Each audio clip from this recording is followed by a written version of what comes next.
Today we're at the MAPA Summit. It's our 4th annual summit where we release to the community a count of academic numbers and also this year our solutions to reducing the gap of opportunity for Latino students in Arizona. Today we invited funders, community members, business leaders, and parents so that we could all come together and address these very difficult issues. It's important to take a deep dive into disaggregated data amongst proficiency levels for Latino students and to come together as a community to see what we could do about it. This year, our MAPA Summit is going to focus not only on disaggregated data for Latino students, but we're going to take a deep dive into our leadership programs because that's our theory of change. Without strong lived experience and strong leaders, we can't make the changes that we need to close those opportunity gaps.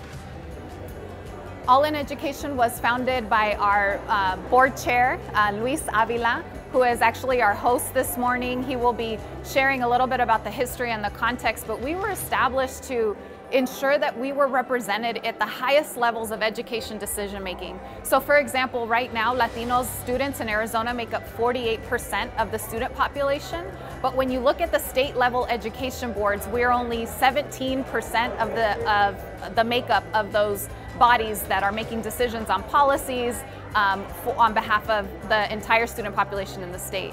So we were established to make sure that those governing bodies, the people that are making policy decisions, programmatic decisions, practice decisions, whether they're in the classroom or at the board level, that our community is represented at every level of education.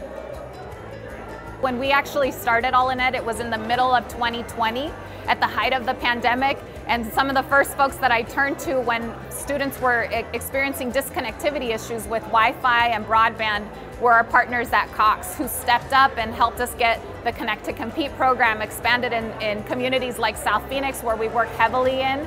So we're thrilled to continue to grow our partnership with Cox. Very excited to expand it this year. We just had Julio Herrera, a senior executive at Cox, join us on the board of directors for our organization, and we're just excited to continue to grow our relationship and our collaboration with Cox Communications. I really want folks to get involved with ensuring that education continues to be a priority for all of us. It is what drives our economic future as a state, and we have to make sure that Latinos are well positioned to be the future workforce, because they will be, regardless of whether or not we're ready for it.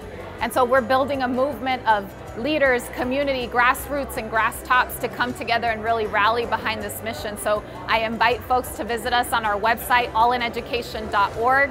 They can find a copy of our MAPA report and join us on this journey that we're on.